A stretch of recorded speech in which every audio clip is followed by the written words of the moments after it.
मिट्टी की पीएच बहुत महत्वपूर्ण होती है और इसी पीएच से पौधों की पोषक तत्व जो उपलब्ध होते हैं वो प्रभावित होती है। तो मिट्टी की पीएच उदासीन होना बहुत जरूरी है और जब मिट्टी की पीएच 7 से कम होती है और हम ये कहें कि 6.5 से जब कम होती है तो मिट्टी अम्लीय होने लगती है और फिर पोषक तत्वों की उपलब्धता पर उसका असर पड़ता है। तो हम ये कह सकते हैं कि अगर मिट्टी की पीएच 6.5 से कम है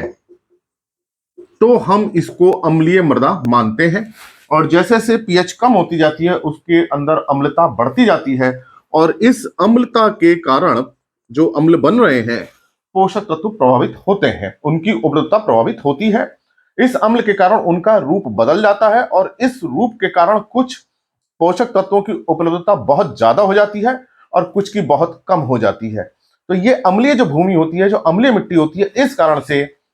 जो हमारे पौधे हैं, जो हमारी फसल है, उससे हमें अच्छा उत्पादन नहीं मिल पाता क्योंकि कुछ पोषक तत्व इतने ज्यादा उपलब्ध हो जाते हैं कि उसका असर पौधों पर आने लगता है और कुछ की इतनी कमी हो जाती है कि पौधों की आवश्यकता पूरी नहीं होती है। तो जो अम्लीय मृदा है जिसकी पीएच 6.5 से कम है तो उसमें जो ज्यादा जो पोषक तत्व होते हैं, मतलब कि जिनकी अधिकता हो जाती है, उनको मैं यहां लिख रहा हूं, जो ज्यादा मिलते हैं जिनके कारण वो एक तरह से जहर का काम करने लगते हैं,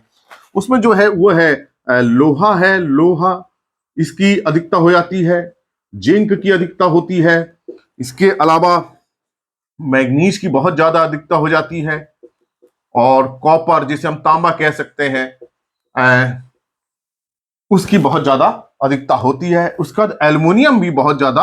हो जाता है, घुलने लगता है मिट्टी के अंदर एल्युमिनियम।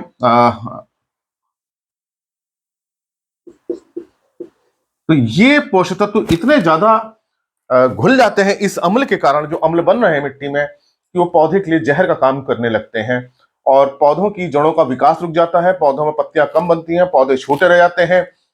फिर उसमें बीज भी कम बनते हैं और उपज बहुत कम हो जाती है। तो ये तत्व अम्ल में घुलते हैं और चूंकि मिट्टी अम्लीय है उसके अंदर अम्ल बन रहा है और ये उस अम्ल के कारण घुल जा रहे हैं, इनकी घुलनशीलता बढ़ जाती है और ये पौधों के लिए जहर का काम करने लगते हैं। तो ये अम्लीय भूमि की ये समस्या आ जाती है कि ये पोषक तत्व बहुत ज्यादा पौधे को मिल रहे हैं। अब जिनकी कमी आती है, अब जो कमी वाले हैं, जो हमने पढ़े हैं या जो हमको पता है कि 17 पोषक तत्वों की आवश्यकता पौधे को होती है, तो जो 17 जो पोषक तत्व हैं उसमें से देखिए ये जो एल्युमिनियम तो हालांकि आवश्यक पोषक तत्व नहीं है, बाकी जो बचे उनकी कमी आने लगती है और नाइट्रोजन की हम देखेंगे बहुत ज्यादा कमी होती है, पौधे पीले रहते हैं, पत्तियां छोटी रहती हैं। फिर हम देखते हैं फास्फोरस की कमी आती है अम्लीय भूमि में, जब बहुत ज्यादा अम्लीय हो जाती है तो जड़ें छोटी रह जाती हैं, जड़ों का विकास नहीं होता, नाइट्रोजन की कमी से पत्तियां बड़ी नहीं रहती, छोटी रहती हैं, फास्फोरस की कमी से जड़ें छोटी रहती हैं। फिर पोटेशियम, पोटाश जिसे हम कहते हैं, इसकी कमी होती है, इस कारण से पौधे के अंदर की जितनी क्रियाएं होती हैं वो रुक जाती हैं। कैल्शियम की कमी आती है, कैल्शियम की कमी के कारण नई पत्तियां नहीं निकल पाती हैं। मैग्नीशियम की कमी आती है, मैग्नीशियम की कमी के कारण पौधों के अंदर क्लोरोफिल नहीं बनता, पर्णहरित नहीं बनता, जिसमें कि फोटोसिंथेसिस होता है, प्रकाश संश्लेषण क्रिया होती है, वो नहीं हो पाती है। उसका सल्फर जिसे हम गंधक कहते हैं उसकी कमी भी आती है, इसके कारण पौधे के अंदर प्रोटीन नहीं बनती, पौधों की पत्तियां पीली रह जाती हैं। उसका तो और जो दूसरे तत्व है मोलिब्डेनम है, उसकी कमी भी आती है। देखिए मोलिब्डेनम क्या करता है, मोलिब्डेनम नाइट्रोजन का में सहयोग करता है, जो पौधे जो नाइट्रोजन लेते हैं उसको प्रोटीन जो बनती है उसको मोलिब्डेनम उसको बनाने में सहयोग करता है नाइट्रोजन में। तो मोलिब्डेनम की जब कमी होती है तो नाइट्रोजन को भी उसका असर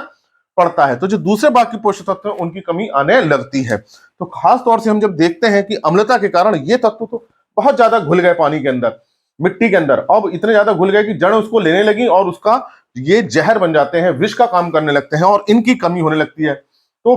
पौधे पे दो असर एक साथ आने लगते हैं, एक तरफ तो बहुत ज्यादा अधिकता हो रही है इन तत्वों की, लोहा की, जिंक की, मैग्नीज की, कॉपर की, एल्यूमिनियम की, और दूसरी तरफ उसको कमी भी देखनी पड़ती है, नाइट्रोजन की कमी आ गई, फास्फोरस की कमी आ गई, तो पौधे का विकास रुक जाता है। हम देखते हैं कि हम फसल में चाहे कितना अच्छा बीज लगा लें, चाहे कितनी अच्छी हम खाद दे लें, चाहे कितना अच्छा पानी दे लें, लेकिन उतनी फसल की उपज नहीं मिल पाती। उसका कारण ये अम्लता होती है, मिट्टी की अम्ल कितनी अम्लीय है। अगर ये अम्लता बहुत ज्यादा हो गई तो ये असर बहुत ज्यादा आने लगता है, तो इसके सुधार के लिए हमें चूना डालना चाहिए मिट्टी के अंदर अम्लता के सुधार के लिए। तो आप मिट्टी की जांच कराइए, उसको पता करिए कितनी पीएच है। जो अच्छी पीएच होती है वो जो है 6.5 से 7.5, मतलब 6.5 से 7.5 के बीच अगर आपकी मिट्टी की पीएच है तो बहुत अच्छी पीएच है। अदरवाइज जो है आप उसको सही करिए। पीएच ज्यादा जा रही है तो निच्छालन कीजिए, सोडियम ज्यादा हो रहा है तो उसमें जिप्सम डाल के निच्छालन कीजिए, अगर पीएच कम जा रही है 6.5 से कम जा रही है तो उसे चूना डाल के सुधारिए। तो ये आज मैंने बताया कि किन पोषक तत्वों की कमी हो जाती है, किन की अधिकता हो जाती है। तो अच्छी उपज लेने के लिए, अच्छी पैदावार लेने के लिए आप जो है अम्लीय भूमि का जरूर सुधार करें और इन वीडियो ज्यादा से ज्यादा लोगों के साथ शेयर करें ताकि उनको भी सही जानकारी मिले और वो खेती में अच्छा लाभ ले सकें। तो इसके लिए आप चैनल की कृषि किसान प्लेलिस्ट को देखिए, इसमें हिंदी के लेक्चर्स हैं जो आपके लिए काफी लाभदायक हैं। अगर चैनल सब्सक्राइब नहीं किया है तो सब्सक्राइब कीजिए। धन्यवाद।